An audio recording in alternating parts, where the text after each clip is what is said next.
好，我是赖伟一，欢迎收看中嘉新闻周报。高雄国际机场计程车自律委员会11月9号提出公告，禁止非排班计程车空车进入接送区，就算是旅客自行叫车也不能够放行。这项禁令引发热烈讨论，有民众认为会造成不便，也有业者表示这样的规范会对计程车业造成不良影响，期待相关单位进一步协调，呼吁计程车先不要进入机场载客，以免受罚。高雄国际机场排班计程车自律委员会11月9日贴出公告，禁止非机场排班的计程车空车进入接送区，除非乘客是小王司机亲属，并且经过身份证或户口名簿查核，否则不能进入机场载客。就算旅客透过手机或电话叫车，不符合规定也不能放行。这项公告在网络上引起热议，有计程车司机认为这是垄断市场，另外也有民众表示禁止叫车会造成旅客不便。另一方面，也有旅客认同机场接送区管理，不乐见机场动线乱成一团。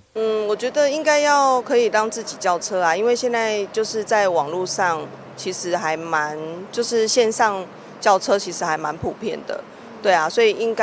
我觉得这个我是觉得不合理。我觉得应该，因为如果我觉得不合理的话，应该就不能罚钱吧？游戏有游戏规则啊。如果很混乱哦，这样也不好啊。高雄市计程车客运商业工会出面表示，这项禁令将会阻止计程车业的良性竞争，对司机与车行都会造成不良影响。假设说所有的空车都预约的车都不能进来，那只能你坐你机场排班的车，那无论你的服务品质多好多不好，都一定会坐你们的车不可，这样就失去了市场的机制，没有办法良性的竞争。我们现在谈的是说，你不要让计程车空随便进来招揽客人，这是对的。但是他们是拿了网约单，就预约的单子，客预约的单子进来等客人啊。而且你看哦，我们小黄的计程车通常他们很守规矩，就是在停车场等客人。多元的车，你给他一个地方，给他方便也可以，但通常都是网约的客人，都是预先接受订单的客人，他们不是进去大厅里头随意的去招揽客人，说有碍观瞻，不是这样啊。航警局高雄分局发出声明，针对高雄机场的网络叫车规范，是依据民用航空机场客运汽车管理办法，呼吁计程车业者遵守相关规定。如果不是机场排班计程车，请勿空车进入高雄国际机场，否则将处以新台币900元以上1800元以下罚锾。营运载客的话，处罚更重，则会处9000元以上9万元以下的罚款。记者李佳龙、林冠霖高雄报道。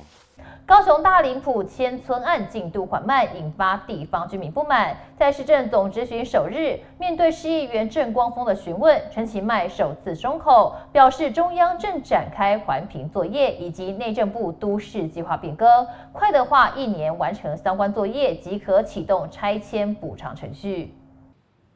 市议会总质询首日，市议员郑光丰持续关注大林埔迁村议题。他表示，迁村案从前行政院长林权开始讨论到现在，民众最在意的就是到底何时可以领到补偿金，领到补偿金之后又该如何新建房屋，加上建筑成本已然变高，政府补助是否能够提高呢？那这个问题就延伸到说，我大林埔迁村什么时候？那大林埔迁村的预算从原来的500多亿到将近800多亿了，这800多亿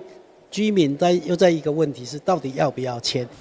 面对议员郑光丰的提问，市长陈其迈表示，大林埔迁村案目前正在环境部进行新材料循环产业园区2阶环评。对于土地建案补偿，陈其迈强调是否会尽力争取更好的条件，加上目前迁村案所有权人意愿书已经有95%的住户同意迁村，是否若请中央加速办理，快一点的话1年内可以完成相关作业。但是实质上我们的条件一次也会比一次更好，对，所以我想到一个时机是在中央加速办理的话，只要快一点的话，应该在1年内也可以做完成。根据陈其迈的说法，大林埔迁村案之所以牛步进行，原因是前期凝聚共识花了比较多时间，不过条件一次比一次好，中央目前已经展开环评等作业，没意外的话1年内完成相关作业后，即可以启动迁村补偿程序。记者吴佩珊、黄子倩高雄报道。市区的 U-Bike 相当受到民众欢迎，但有家长反映，希望可以跟孩子一起骑，但依照目前规定，单车只能够一个人骑，并且不得承载第二人，也对亲子互动大打折扣。而相关单位也评估开放亲子共乘的可行性，但如何提高使用安全问题，仍然是一大挑战。为了提供大众游客感受都会区慢活魅力，以及深入社区巷弄角落的便利 ，U-Bike 共享单车就成为首选交通项目之一。随着使用人次越来越多，隐藏的需求性也浮上台面。依照法规规范 ，U-Bike 单车仅限单人骑乘，不得载客，并且仅提供身高140到190公分民众使用。那儿童甚至是家长带着幼童，该如何亲子互动或共乘？好像有亲子脚踏车的路线，但是没有看到亲子脚踏车。如果有的话，当然会更好啊。但现在的话，应该就是可能同一个家族一次借个2-3台在这边骑。如果遇到没有脚踏车的话，确实会比较尴尬一点点。可能多设置一些亲子脚踏车也是一个不错的选择。这样，有点可惜，但就再加强也可以。OK， 好。卖看到小朋友伊也总是袂当伫后边练溜啊，无徛他车后边，你嘛细只哦，我囡仔会当安尼哦，亲子活动安尼，是不是安尼？高雄市自行车道总长度超过759公里，沿途也设置有租借站，同时也有专用自行车道提供给民众使用。但附设出租亲子自行车的路线中，却仅有旗津以及駁二两区。高雄市议员白小英表示，左营莲池潭是交通部指定观光地区，却没有亲子脚踏车租借点，有 U-Bike 儿童却不能使用，也无法搭乘，亲子旅游互动瞬间打了折扣。那比较可惜的是，虽然高雄的景点很多，可是却没有这种亲子脚踏车可以把彼此的景点串联起来的这个功能性。虽然说现在呢，观光局有提出了乘风而起的这个活动，也有亲子单车，可是呢，活动之后呢，我们在各个景点却没有相对应的这些设备可以来提供。高市府交通局则说明 ，U-Bike 单车负载儿童以及变动骑乘规范，不仅执行面有困难，也没有可适用保险，但还是会与微笑单车公司进行研究。有关建议公共自行车附设亲子车的部分，因为目前道安规则对于驾驶人以及搭载幼童都有相关的年龄及体重限制。另外，目前国内的保险公司对于搭载幼童的部分没有提供相关的保险。那这部分交通局会再跟微笑单车公司再来评估。嘛是要考虑这个小朋友吼，伊嘛是讲伊安全问题嘛。你讲开车你嘛袂当载人啊，所以你嘛要设计着这个小朋友，伊嘛要有迄个设计，互因会当迄个亲子共乐，是不是安尼？专用步道你就全部互因使用嘛，莫讲徛喺路边安尼足危险的。这个相对来讲一定风险比较高，因为有小朋友，那小朋友是比较不可控的部分，所以相对来讲它会增加风险。那万一要是这个骑乘的过程中有出了什么意外，那到底是谁要负责？是车子弄得不好呢，还是我们没有遵守交通规则，还是行人怎么样，还是各种的可能都有？所以我会觉得说，这个部分真的利益很好，可是真的要深思熟虑。多数民众则认为 ，U-Bike 共享单车已经成为民众短程交通工具的选项之一，加上又设置有自行车专用车道，相关单位只要加强安全使用规范，还有加上家长的陪同，或是划设亲子单车使用区域，也许更能提升 U-Bike 的共享精神。记者李嘉龙高雄报道。警政署在网站建置打诈仪表板，及时分析各种诈骗手法跟诈骗案例。台南市警察局也公布今年1到10月的打诈成效，拦阻金额将近10亿，车手提领降到6毒最少。另外，也针对10月的诈欺发生状况、趋势还有样态进行数据分析，发现都是假投资诈骗占最多。警方特别邀请被害人现身说法，希望能够增强市民的防诈意识。口罩墨镜戴紧紧，这名被害人的心虽然非常沉痛，但还是站出来呼吁大家不要相信网络上的投资广告，因为前后汇款5次，被诈骗金额高达170万。投资10万块去想多投资看看，然后就是用那个美金去换，因为要避3万换成他们说是国际金融的那个账户才能去购买黄金。台南市政府警察局公布10月份诈骗发生状况，受理总件数1492件，财损9亿2150万，较上个月减少1亿319万。假投资、解除分期付款，还有是假网拍、假交友，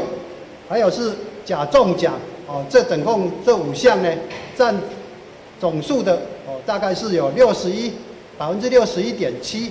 那有关于财损的财损的一个前5名，那依序呢是属于假投资，那假冒机构以及公务人员。从数据来看，显见假投资害人不浅。警方呼吁全民不要轻易相信稳赚不赔。今年8月份，警政署建制打诈仪表板，每日更新诈骗相关数据，让市民朋友增加防诈意识。那我们台南市呢的所有的市民呢，也可以到这个打诈仪表板里面去，能够来查询我们台南市以及全国呢各县市有关于民众呢受诈骗，以及我们各单位呢每日呢每月的诈骗的一个情形哦。另外，台南市警局运用刑事警察大队以及各分局量能，同时结合金融机构和超商，今年总共拦阻下2343件诈骗案，金额9亿5792万，名列全国第一，更破获121起诈骗集团，车手防治查缉成效也是6都第一。记者郑怀台的报道。桃园市消防局第4大队暨平镇分队厅舍在日前举行迁建落成启用典礼，总经费约2亿6600万，是地上5层、地下1层的建筑物，不仅提供消防同仁全新舒适的办公环境，也是桃园第2栋有消防大队专属救灾救护勤务派遣中心的消防厅舍。请用检，新厅舍正式启用。桃园市消防局第4大队暨平镇分队厅舍在日前举行迁建落成启用典礼，张善政市长、内政部政务次长马世元跟贵宾们一起到场见证剪彩。平镇消防分队原有厅舍因结构安全疑虑拆除重建，总经费约2亿6600万，内政部补助1亿1630万，不仅提供消防同仁全新舒适的办公环境，也是桃园第2栋有消防大队专属救灾救护勤务派遣中心的消防厅舍。这个厅舍呢，是我们桃园市第2栋，是里面有完整防灾指挥中心的功能，那么也可以停泊很多的先进的消防车辆，包括云梯车等等。那么今天也非常高兴，有2个杰出企业捐赠2部救护车给我们，来补强我们平镇分队这边的这个救护功能。那么整栋大楼、整栋厅舍可以容纳第4大队平镇分队超过100员的我们的这个打火弟兄和姐妹，所以我想这栋大楼启用，象征了我们对于平镇这边的这些防灾救灾功能有进一步的提升。那么从今天开始，我们平镇的这个平安镇的名字会更能够名副其实。内政部政务次长马世元之前也是桃园市灾害防救咨询委员，他表示，桃园人口快速成长，救灾防护需要相对提升，相信新厅舍启用后将提供消防同仁舒适安全的职场环境，并有效提升执行效率，持续为市民提供卓越服务。那每一次我们看到我们新的消防厅舍落成，我们心里面都非常的激动，因为我们的消防同仁在执勤的过程里面，有非常长的时间会待命在我们的厅舍，所以厅舍的环境好坏，对于我们消防同仁本身，在一个工作安全跟我们的能够得到一些勤务中间，包括有运动的空间，包括我们有一些休息的空间，这个对我们来说都是非常非常重要的事情。所以消防的工作跟其他的公务工作很不同，那这样的一个厅舍，包括我们所提供的一些装备的协助，我们期待能够增进我们消防同仁，包括职场的一个职业安全，也能够提供我们更好、更舒适的工作环境。桃园市消防局第4大队暨平镇分队是地上5层、地下1层的建筑物，可提供近20辆各式救灾救护车辆进驻，配有32米云梯车，可提供近100名消防同仁进驻。另外，在地企业也捐赠2台救护车回馈乡里。分队结合大队厅舍，让队员可以及时配合指挥调度与派遣，将能更有效把握抢救的黄金时刻。记者赖伟一投影报道。为了提升视障朋友通过路口的安全，新北市交通局截至今年11月中旬，在邻近医院、火车站、捷运站周边总计47处路口增设视觉功能障碍引导标线。同时，除了原本的布谷声、鸟鸣声的视觉功能障碍语音号志之外，还在板桥火车站、国立台湾图书馆、新庄盲人重建院等路口建置升级版的视觉功能障碍智慧语音号志，希望能提供视障朋友更安全友善的通行环境。为了提升视障朋友通过路口的安全，新北市交通局截至今年11月中旬，在邻近医院及火车站、捷运站周边总计47处路口增设视觉功能障碍引导标线。同时，除了原本布谷声、鸟鸣声的视觉功能障碍语音标志外，也在路口建置升级版的视觉功能障碍智慧语音标志，希望能提供视障朋友安全友善的通行环境。身为视障者的曾志平、施运婷夫妻也特别分享视障者过马路的心得。施运婷表示，他们过去对于直线过马路只能依据白手杖或是子女协助，最害怕的是无法像一般人一样走直线过马路，而一旦走歪会不小心走到车道上或撞到分隔岛而跌倒，其实非常的危险。如果我们没有任何的辅助的情况下，我们最常遇到就是走歪。对，就这样说歪到正中间，因为十字路口一定是一个中间会有个大正方形。那如果我们歪到那边去，其实是非常的危险。好，那我们没办法对准走到对面点对点的过马路是有困难的。然后有时候呢，路上的行人或者是车子多同方向，虽然是同方向，可是也是会有一些碰撞的情况。对，这是我们比较觉得过马路比较不方便的地方。施运婷也指出，视觉功能障碍引导标线对视障者来说，可以依据脚底的触感来辨别方向，让他们在行走的过程中更安心。就是这个，就是刚好帮助到我们能够点对点过马路的部分，就是说我们可以走得非常的直。好，那它的触感跟一般的导盲砖其实也不太一样，它的触感是比较粗的线，然后也比较凸。那其实我们在过的时候，我们可以因为过马路的时间有时候不一定嘛，就秒数不一定，可是因为它做得非常非常的明显，所以其实我们可以很安心的就按照着我们脚底感受到的去走，那其实很安全的就可以过到正的对面，不会说我心里还要担心说会不会我是不是歪了，我是不是走到哪里去了这样，所以它对我们来说最大的帮助其实就是走直线。新北市交通局表示，在规划前与视障团体及公务单位进行会勘或会议讨论，相关设施建置后，也与视障协会合作办理相关教育训练及意见交流。根据视障朋友实际体验的意见回馈，交通局都会纳入检讨改善。爱民发展中心主任庄秀莹表示，中心长期关注视障者在外行走安全，经过与社会局、交通局开会实地会勘后，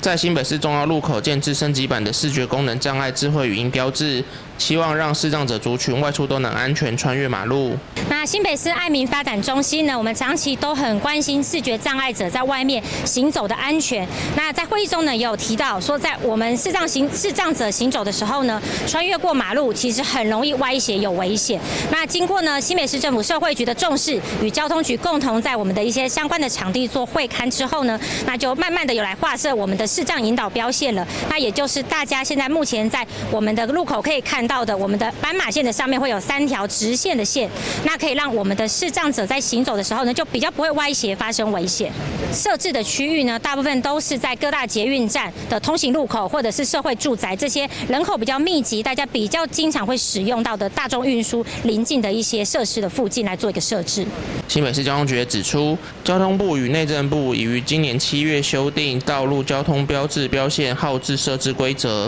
针对视觉障碍引导标线及视觉功能障碍语音标志均有相关规范，希望能提供视障朋友一个更安全友善的行走环境。记者肖世宏新北采访报道。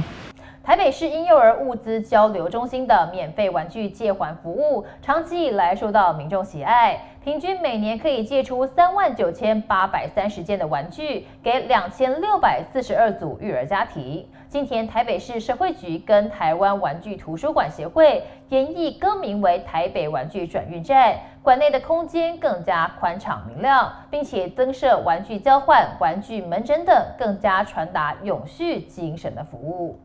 台北玩具转运站在花博公园花海广场办理玩具园游会，现场齐聚300多名大小朋友，与社会局长姚淑文一起玩出永续减碳。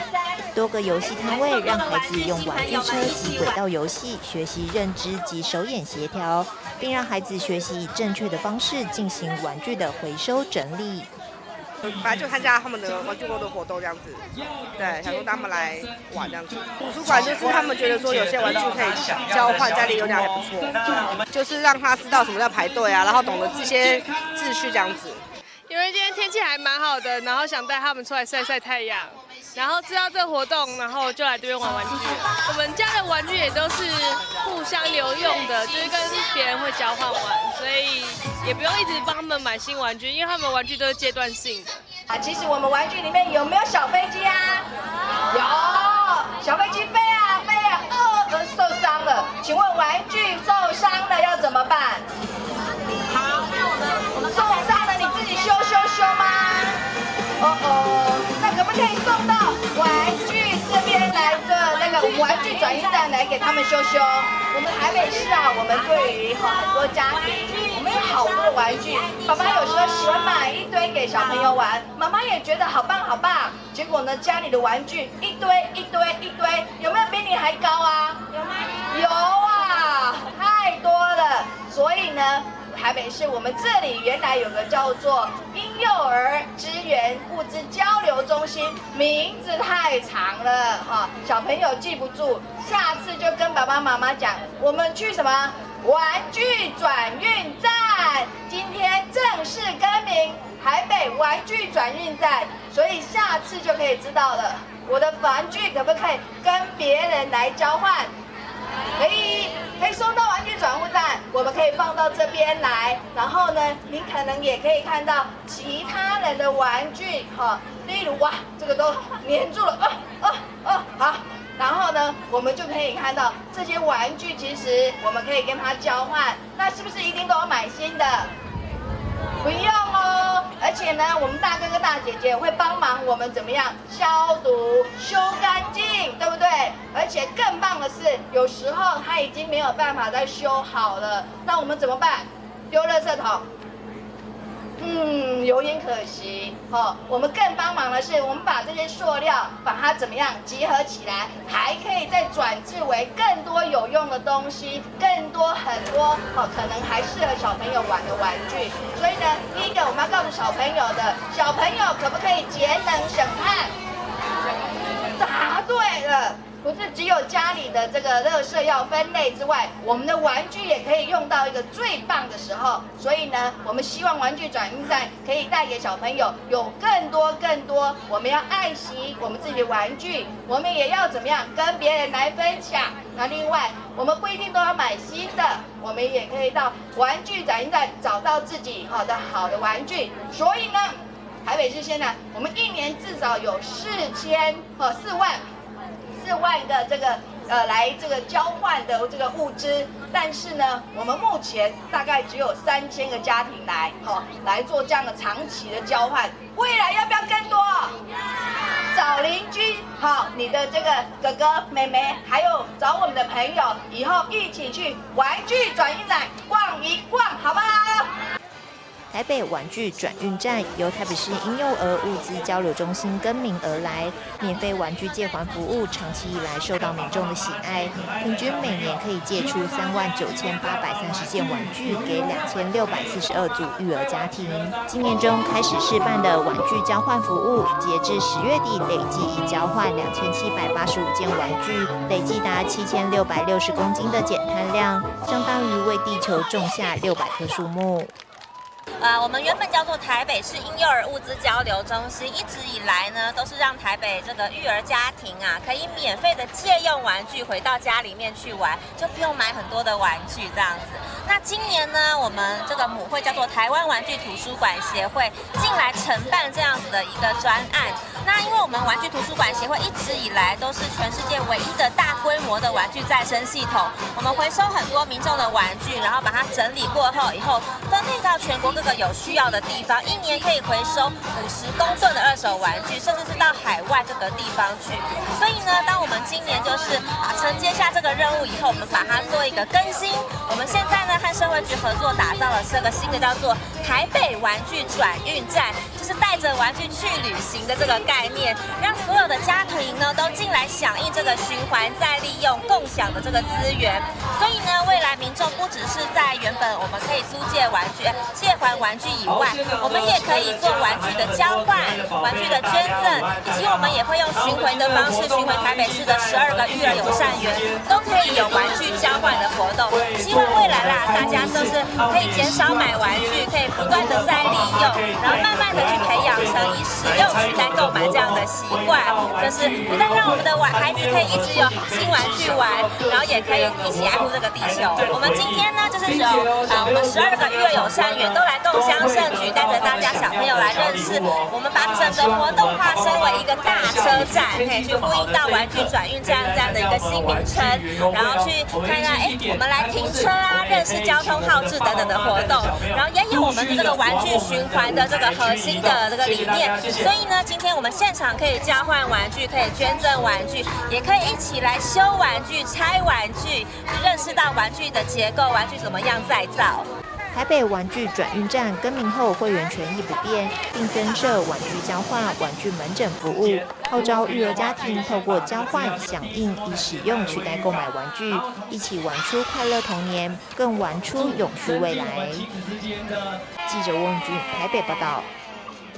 2024法式滚球亚洲锦标赛在芦竹光电法式滚球场隆重举行，这是睽违16年再度由我国举办，邀集了来自柬埔寨、马来西亚、韩国、日本等10国法式滚球好手要一较高下。而作为地主队，我国选拔出多位的年轻新秀们，要跟国外的沙场老将 PK， 期盼能够以球会友，让世界看见台湾。随着主持人的介绍，各国选手代表队陆续进场，和评审跟教练们挥手致意。2024法式滚球亚洲锦标赛在20号上午在芦竹光电法式滚球场举办开赛典礼。这是睽违16年来再度由我国举办亚洲锦标赛，邀集了来自柬埔寨、马来西亚、韩国、日本等10国法式滚球好手要一较高下。中华民国滚球协会理事长感谢所有工作人员的努力，希望选手们在这几天都能够发挥实力，为自己的国家夺得好成绩。2008年在世界运动会之前，在高雄举办过亚洲锦标赛之后，16年之后，我们很荣幸又申请到了这个主办权。那我们很高兴，我们桃园市芦竹区给我们了最全力的一个支持支援，让我们可以顺利举办这次的比赛。那这次比赛我们一共有10个国家来参加，一共有11个队伍，包含我们自己地主队的2队。那分别包括了有来自于柬埔寨、越南、香港、新加坡、马来西亚、印尼、日本、韩国等国家的，甚至有伊朗的好手哈，第一次都是来台湾参与这个比赛。那亚洲很多的国家在接触法式滚球这个运动已经有很多年的历史了，例如说这次来的柬埔寨跟越南队都是非常强劲的一个队伍。好，但是我们中华台北表现得也非常好，昨天甚至也举办了曾经的世界冠军柬埔寨队。好，那我们进行到下一轮的比赛。那希望这几天天气都能够很帮忙，然后让我们可以顺利的举行完这次的赛事。也希望我们自己中华台北的队伍可以有很好的成绩表现。谢谢。作为地主队，我国共可出2队前来参加，尤其今年选拔出多位年轻新秀选手。助理教练认为，我国有着体力和专注力的优势，不过其他国家有许多沙场老将，甚至是世界冠军选手，仍不可以掉以轻心。这一次选上的选手普遍年轻，那在体能上还有适应能力状况是非常的好的，我们完全不能轻敌，因为毕竟人家有经验，虽然年纪可能稍长，但是他们有经验，而且有长期以来的培训的对他们的训练，一直到现在这样子。因为这一次来有那种世界级，而且已经拿到过世界冠军的选手在里面，像我们有一个有一场呢，那个选手就打得很吃力，一直到最后都是1分之差，那最后才输掉，那有点可惜。我国选手们有人经验丰富，也有人是第一次参与这样的国际赛事。他们也分享，这次特地在2个月前就展开密集的备战训练，认为准备已经很充分，很期待能与他国选手交手，挑战夺牌，把奖牌留在台湾。这次我参加的是混合双人组跟男子双人组，然后整个准备过程有1到2个月都在这边，所以我觉得准备很充分。今天觉得状态还很好，就跟以前一样，然后就尽力发挥。比较注意的对手有越南跟柬埔寨，然后之前几次对垒当中都差一点点取得胜利，那我希望之后在淘汰赛有信心可以击败他们。备战得非常好，经过昨天1天的比赛之后，状况还不错。目前应该蛮有夺牌的机会。留意的对手，都还好，反正就把自己该做的做好就好。但信心一定是很好，一定很有夺牌机会。对。比赛赛程从11月21号到11月24号，中华民国管球协会期盼能以球会友，也让世界看见台湾。记者林台报道。迈向第12年的华文朗读节在华山文创园区盛大展开。今年以跳进小时候为主题，推出主题特展跟40多场的活动，邀请60多位作家、300多位民众，提供小时候的生活记忆，带领民众走进旧时光，串联过去与现在。华文朗读节是台湾极少数以文本为出发的大型策展，今年度以跳进小时候规划6大主题，描述台湾不同世代、不同地域的时光。展览邀请300多位民众提供小时候的生活记忆，让你我走进台湾的时光里，并规划40多场活动，邀请说书人领读绘本故事，在朗读的声音韵律中找到小时候的美好。那我们希望借由华山文创园区这样一个非常重要的一个文创的平台，可以分享阅读跟朗读跟你的关系。所以今年策办的是跳进小时候。为什么是小时候？因为每个人都有小时候，所以我们要从小时候很多作家创作的这种文本里面啊，然后去找到你跟你的小时候的关联。所以我们今年从这个主题，希望就是可以达到一个跨世代。70岁的小时候跟现在17岁的小时候有什么不一样？那我们能不能把大家对小时候的怀念，或是想要分享的，或是从创作里面得到的力量，在华文朗读节里面分享给大家？我们在华文朗读节里面，今年分成6个主题。第一个叫做一起的小时候，一起的小时候主要讲的是上学。好，然后你是不是要喜欢吃东西？然后小时候就很爱讲啊，男生爱女生，好，还有怎么样去玩，还有你的家人跟这样的是我们第一区就是一起的小时候。第2区讲的是画面，就是说现在很重要的绘本跟图像。第3区讲的呢是从生活里面，你住在眷村，你住在城市，你住在乡村会有不一样的部分。第4个部分特别要分享的是陪你长大的这些书是什么，所以有些人是用国语日报、东方出版社陪伴你长大了。再来第5区时，我们是做民众的征集，我们在前半年就有陆续跟民众分享，有300多位民众来分享他的小时候，所以我们就是你的小时候跟你的那些书。最后1区想要讲的是小时候的黑洞。什么叫做黑洞？小时候很怕有鬼、有阴影，然后有被爸爸妈妈打，有很多你害怕的事情。其实我们小时候不是永远快乐，我们有一些害怕，所以我们也特别在展区里面设计了这样的一个体验，让你不同的躲进一个纸箱里面，读到那些文本，然后找到自己童年的某一块来分享。我们的邀请非常多的作家，然后有10几场的非常特别的讲座，会从跨世代开始。比如说冯翊纲老师他要来讲什么？他要讲杨过小时候学会了打狗棒。然后那个音乐人的林生祥跟王昭华他们2个要来对谈小镇的课外书，因为一个是客家，一个是闽南，怎么样去对谈。然后作家刘冠莹要来讲的是他要带他的妈妈跟他的女儿一起来讲客家风景里面的客家歌谣。然后当然我们也有那种城市里面的，我们会有1场在玻璃路餐厅，1场在万华的新富町文化市场。我们不会只有在华山办理，我们也会到外界做更多的串联，希望大家走在台北这个城市里面，到处都有机会遇到书、遇到阅读、遇到文本、遇到你自己。我做出版的时候，受黄宗明的一句话影响，他说每一个大人都欠小孩子一本书。华山文创园区策办华文朗读节，并扶植文创产业，出版是其中一环。经过多年来的努力与累积，获得民众读者的喜欢，期盼透过朗读节活动提升朗读风气。这几年下来，已经慢慢摸索出一个怎么样跟出版界、跟作家、跟读者之间，这个的一个桥梁。那像今年。跳进小时候，其实也可以得到很多的共鸣。一个活动要能够长期持久办下去，其实不是一个人力量做得到的，一定要产官学界各方的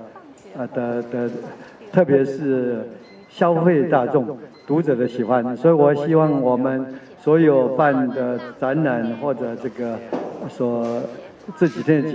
节目啊，都能够得到这个很多这个读者的喜欢。在欧洲，朗读是一个习惯，那我们到斯洛伐克更是可怕文化部补助了31位台湾作家，31天，从1号到31号，每天一位作家到他们的4个城市去朗读。朗读的时候呢，台湾作家用他自己的语言。那会有当地的人翻译成斯洛伐克语或者捷克语，我认为呢，就是文化部在这个部分呢，还可以再给他加把劲，每年再找1、2个国外的外国的作家也进来参加朗读，让他们了解台湾，也让台湾的朗读呢，因为这些作家回去以后会说到台湾，所以台湾的作家也就有机会出去外面朗读。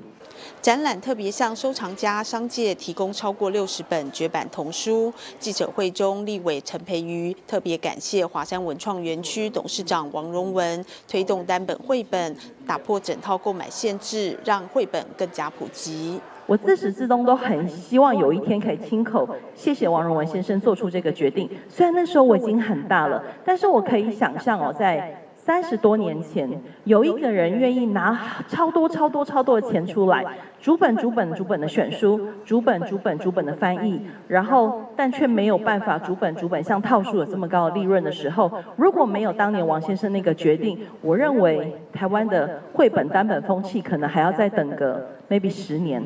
这是一个多么重要的事情，所以我们现在所有看起来美好的文化成就，其实得来不易。那我要非常谢谢各位前辈、各位老师，在我小的时候给我的文学滋养。2024华文朗读节11月22号到12月1号在华山文创园区登场，邀请全年龄朋友在这里与文字和声音相遇，一起开拓对阅读的想象，让静态的文字与阅读转换成动态的人生风景。记者李希慧台北报道。财团法人汉邦国际慈善基金会跟台湾盲人重建院共同办理第15届汉邦杯视障星光大道歌唱暨乐器比赛的总决赛，来自全国北中南3区初选后晋级的视障朋友一同角逐最高荣誉。主办单位表示，这是一个让视障朋友有机会展现自我才能、超越障碍、勇敢挑战自己的活动，更希望借由活动宣导视障者权利及正确观念，创造包容友善的无障碍社会。秋风吹来心花凉，阮是流浪大期待他。由财团法人汉邦国际慈善基金会与台湾盲人重建院共同办理第15届汉邦杯视障星光大道歌唱暨乐器比赛，11月23号在汉邦企业大楼礼堂隆重举行。汉邦国际慈善基金会董事长曾黄丽妮说：“这是一个可以让视障朋友有机会展现自我才能、超越障碍、勇敢挑战自己的活动。因为这个盲人呢，他们呢一直都会待在家里，因为在这个盲人界这些孩子们呢，他们很多是意外的、病变的，差不多是90%以上都是后天的。那么呢，这个对他们来讲是很致命，他们会一直都是守在家里走不出来。那办了这一个歌唱比赛呢，他们会有自信心啊，那他们也会有自我啊。可以说一看到以前他们都蒙着的啊，不说话，而且很低沉。可是自从他们参加这一个嘞，他们就会时常在家练习呀，要有这个自信啊，是怎么样子的，对他们来讲是非常非常重要的。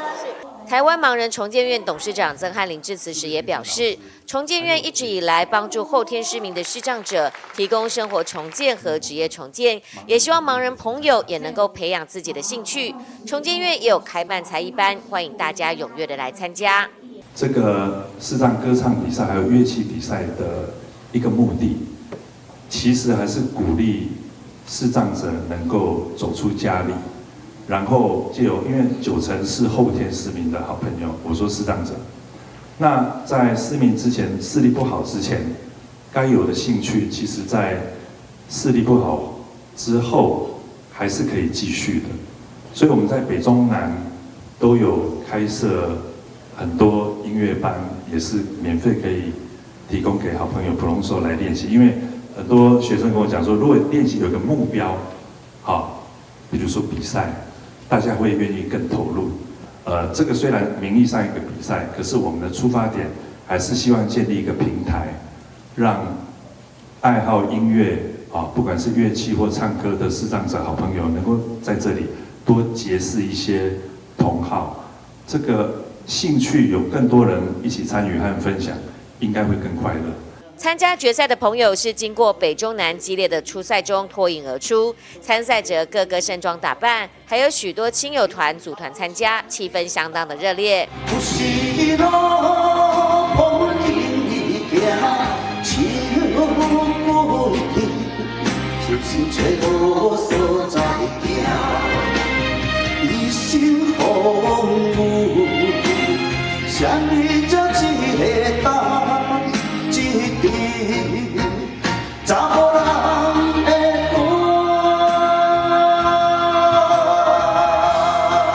汉邦国际慈善基金会董事长曾黄立明表示，希望能够透过歌唱暨乐器比赛，促进视障朋友的社交与自我实现，让音乐的感动延续，成为健康与快乐的来源。这项活动不仅是一场歌唱比赛，更是视障朋友有机会展现自我才能、超越障碍、勇敢挑战自己的活动。更希望借由活动宣导视障者权利以及正确的观念，创造包容友善的无障碍社会。记者吕其坤、沈金华新北采访报道。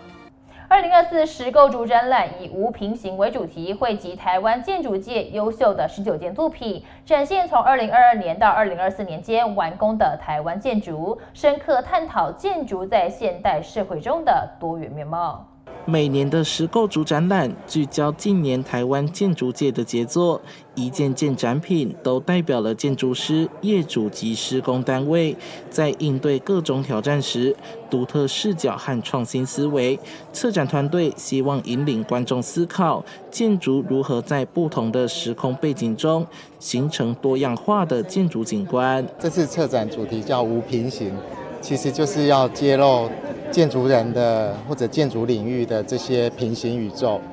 然后他在如何展示在平行宇宙之间对业主、对营造方、对各个这个公部门、私部门的人，在这些人之间协调、合作、协作，创造出我们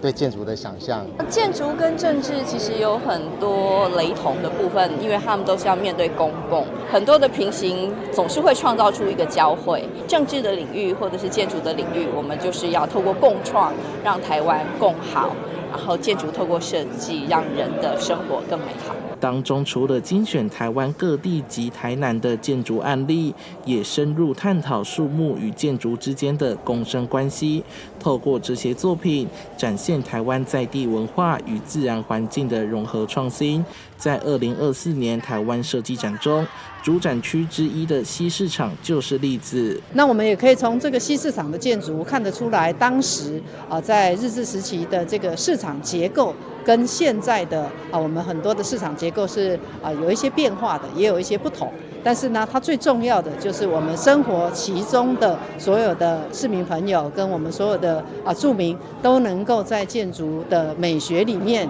享受它最好的一个生活。延续城市设计与生活美学，石构筑将在台南市美术馆展出至明年2月，期间还将举办多场论坛及工作坊，邀请来自国内外的建筑师和专家与公众进行交流与讨论。记者春怀谈的报道。位于台南水交社文化园区的合通蒋勋书房，从即日起举办《金刚经》鹦鹉所著展览，当中包含蒋勋老师的手抄《金刚经》、悉达多油画以及《金刚经》字画等，让大家感受佛学之美。就启动上面的装置。拿锤敲钵，天花板上的27个钵跟着发出声响，体验开悟的智慧。包括譬如说，我们想要排除的这个贪嗔痴这3件事情，也许这些钵就可以带来声音跟频率的转换，让你去体验。在合通文化艺术基金会的牵线之下，蒋勋书房落脚在台南水交社，这天以《金刚经》作为开幕首档展览。这是我们台南的幸福，感谢让台南可以感受到这份平静，借由《金刚经》来感受这些不一样的祥和跟稳定。希望说未来在水交社，大家来到这个地方的时候，务必能够来这个合通蒋勋的书房，大家走走看看。我相信这一次的《金刚经》的展览，应该可以带给大家非常多的启发跟慰藉。展品包括悉达多油画与《金刚经》字画，另外也涵盖精工作品以及88吉祥，集结3位大师作品，在视觉艺术上加入听觉效果，并与 AI 科技结合，展现佛学之美。亲人生病啊，或者是有困难的时候，会靠《金刚经》来度过一个比较艰难的时刻。所以我想每个人对《金刚经》的了解领悟其实都不太一样。那我自己是用书法抄写，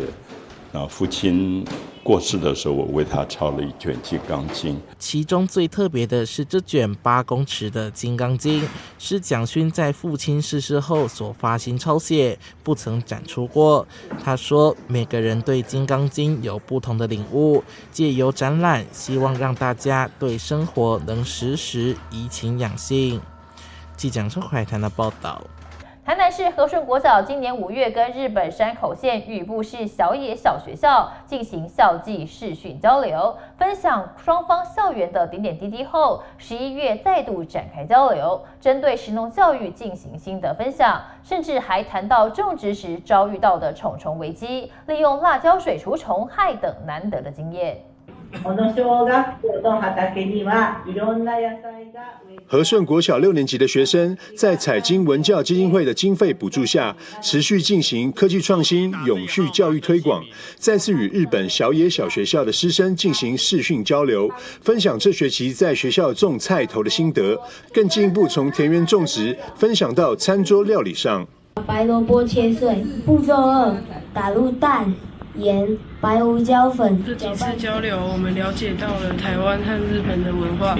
我觉得这种交流非常好，既可以了解到台湾的文化，也可以了解到日本的文化。和顺国小推行食农教育，带领学生亲手栽种各种蔬菜，并透过交流与小野小学校分享生物防治病虫害的心得。特别有趣的是，种植萝卜遇到了蚜虫。学校的小朋友也进行了 PBL 研究，然后跟日本学校的小朋友一起来交流讨论如何防治病虫害。那这边特别感谢孟平老师跟彩勋老师，还有彩金文教基金会的挹注，让我们可以做台日的交流。我们6年2班以及6年6班的小朋友跟小野学校这边来进行交流的时候，我们小朋友先介绍了我们南青桃园的农园，里面种的这学期种的是萝卜，也分享了萝卜的食谱，然后跟小野学校的小朋友交流，然后甚至我们还到了厨房去将厨房的内部，然后怎么去清洁，以及怎么去进行料理的过程，然后分享给小野学校。然后我看到小野学校他们在家政教室制作的萝卜食材，以及日本有名的关东煮，跟我们台湾的小朋友做分享，我觉得这是一个很棒的食农教育，那也是一个很棒的国际交流。和顺国小的学生在竹中温雄先生以及心仪老师的带领下，教了学生利用 AI 软体制作卡片，将大根的祝福卡片寄到海洋另一端的小野小学，为这段难得的国际友谊留下纪念。记者张硕维采访报道。台湾在世界12强棒球赛以4-0打败日本，拿下世界第1，举国欢腾。基隆简家蚵仔煎25号免费送1000颗烧麦，温莎堡糕饼业者也祭出优惠，咖啡券买1本送1本。副市长邱佩玲表示，基隆市府政府将送至少1000名学生到台北大巨蛋观赏职业比赛，希望用实际的行动力挺台湾棒球运动。我们的中华队赢得我们的世界冠军！肌肉猛男穿着紧身衣，小鲜肉一早就在店门口和球迷互动。台湾 No.1， 台湾队赢得世界棒球冠军。基隆孝山路简家蚵仔煎，周一早上10点半开始，限时送出1000颗烧麦。我们这几位都是从小就练体育。像我是从小学4年级就开始练体育，所以非常了解到练体育的辛苦。那尤其在棒球这么竞争的激烈下，然后台湾已经很久没有拿下冠军了。所以当他预赛通过之后，我们就讨论说，如果他真的拿冠军，我们是不是要再办一个活动来为台湾加油这样子？没想到我们想说不用拿冠军就会请，没想到真的拿冠军，所以说我们就加码说烧麦1000颗。一粒粒内馅饱满的烧麦，用看的就口水直流。开店没多久，就引来长长的排队人龙，民众领得超开心。我们昨天就是特地在外面吃饭，然后赶回去看那个，然后很紧张，然后听到就是原本就是我们原本4分嘛，打出去的时候就是红不让的时候很开心，看到那个得第1名的时候就哭了，因为很久没有看到这么感人的画面了。台湾队获得世界冠军，业者大手笔送出了1000颗烧麦，请来了基隆市副市长邱佩玲，一一分送给民众，希望大家一起挺台湾运动赛事。由民间来表示他们对中华台湾队的鼓励，我觉得是很不容易的。再加上看民众这么踊跃，一起感受到，你就知道这个时候借由体育赛事，大家是一条心的。市长昨天有说，希望送1000个学生到巨蛋去学习观摩。那当然，我觉得不止这个，应该在我们的基础各国小的棒球赛，我们更予以补助跟加强。虽然全台湾各地都有，但是基隆也应该台湾头，我们应该以身作则，让更多补助在各学校，加强我们的棒球队。而知名的糕饼业者温莎堡，适逢周年庆，原本有买200送100优惠，台湾队夺冠再加码，咖啡券买1本送1本。庆祝中华队就是在昨天赢得胜利，世界冠军，所以我们的咖啡券1本原本是500元，那每次咖啡原价是50块，那买1本就送1本，等于一杯咖啡只要25元。台湾棒球获得世界冠军，全国上下欢庆沸腾，各家业者也祭出了优惠，共同庆祝台湾队扬眉吐气，为国争光。记者黄少明基隆报道。台湾是美食天堂，各地都有许多隐藏美味。本周首先要带大家来到高雄新兴区，有家经营26年的刀削面，坚持每天现揉面团，现削现煮，让面条维持最好的口感。另外，店家的招牌番茄牛肉刀削面，很搞刚的把牛肉跟番茄分开熬煮，这样吃起来特别爽口，深受老饕们喜爱。老板利落地拿着刀子削现揉的面团。这家位在高雄经营26年的刀削面，从开业至今都坚持手削，确保吃起来的口感厚实有嚼劲。面团也都是当天现做现削，维持本身的品质。如果第一次到店里消费，店家通常会建议客人点小碗的就好，因为分量十足，加上吃起来非常爽口不油腻，深受高雄人喜爱。因为它的牛肉汤就是比较清淡。因为它有加番茄，很多的番茄跟青菜，所以说它的汤跟一般的牛肉汤不太一样，它就特别清淡，然后你就常吃不会觉得很腻，就这样。然后它的卤味也都是现做的，当天都是现做，其实卖完就那个，所以我常在这边吃。那个很 Q。面好吃啊，吃炸酱面、牛筋面、牛肉很好吃，我都常来吃。味道很不错啊，每一样都是可以，蛮好吃的啦。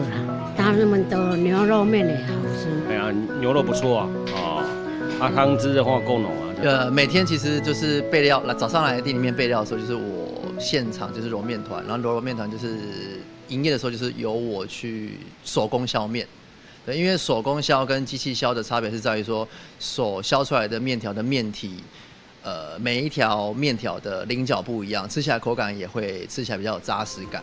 店家的招牌是这碗番茄牛肉面，很不一样的是，老板将牛肉与番茄分开熬煮，整体的口感较为清爽，也比较不油腻。顾客还会切点卤味搭配，各样的卤菜都是老板娘当天处理且限量供应。面店则由一家人共同经营，爸爸与儿子负责刀削面，妈妈与女儿负责卤味，一家4口共同合作，把一碗碗美味的刀削面带给顾客。本店大部分客人吃的都是，有一派客人喜欢吃的是番茄口味的刀削面，那我们的番茄它本身都是用牛番茄，然后一整箱去熬煮，所以把那个番茄的那个果肉跟那个果皮全部都是熬成泥水果泥的感觉，那吃起来口感就会比较绵密，那也可以吃得出番茄煮出来的茄红素。卤味其实都是我们早上母亲会去做卤味前置的配料跟动作。那其实有很多卤味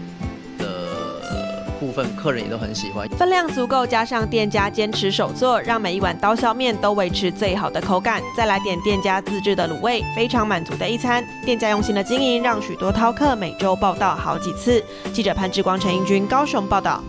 黄金价格不断飙涨，想买黄金可得要口袋够深。台南就有餐饮业者突发奇想，推出鳗鱼巨无霸金箔拌饭，认为一般民众如果买不起黄金，可以来尝尝看黄金的滋味。业者这项隐藏版美味，除了不惜成本引起话题，也让民众见识到台南美食的豪华霸气，纷纷前来尝鲜。为台南火车站后站附近开业10多年，以炭烤功力和创意打响名号的店家，每到用餐时间总是络绎不绝。这回他们精选1斤半起跳、有厚度的活体鳗鱼，现杀处理之后，用独特酱汁炭火烘烤20-30分钟，过程相当费工，就是希望让客人一口就吃到新鲜又带炭香的美味。搭配每日限量的猪油拌饭和晶莹剔透的鲑鱼卵还不够，重头戏就是加上闪亮亮的食用黄金金箔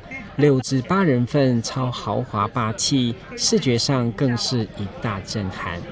像黄金那么贵，然后可能一般民众买不起黄金，所以我们想说做一些金箔的料理，然后里面的元素除了黄金的纯金的金箔以外，还有那个鳗鱼，然后鳗鱼采用当天新鲜的活鳗鱼，整整2大只，1斤都有1斤半，所以2只加起来大概有3斤左右。炭烤业者不惜成本推出这一款超浮夸的金箔鳗鱼猪油拌饭，在金价每盎司已经超过2700美金，再创天价时，确实成功制造话题。加上物超所值，纷纷吸引老饕来尝鲜。因为虽然买不起黄金，也可以来试试黄金的滋味。红牌啊，鳗鱼耶，还这么大一份，而且那个肉质超厚的，你看这么厚。对啊，然后还撒金箔，然后这个是什么鱼卵呢？整个就很豪华、很澎湃的料理啊。第一次知道有金箔鳗鱼饭，觉得很特别。现在黄金的价格非常的昂贵，他们有这样的金箔鳗鱼饭，吃起来是有非常奢华、跟雍容、跟富贵的感觉。这是我们府城台南非常特别的一个宴客的一个方式。对，不惜成本然后去做这一道，因为做这一道成本大概就要3000多块，所以我们几乎原价在卖。不过这个要事先预定才会有。除了巨无霸的享受，业者也推出单人份的纯金箔猪油拌饭，让消费者好好犒赏自己一下。当然，隐藏版美食就是不在菜单上，可得提前预定才能新鲜上桌。记者郭文吉台南报道。以上就是本周的中嘉新闻周报，感谢你的收看，我们再会。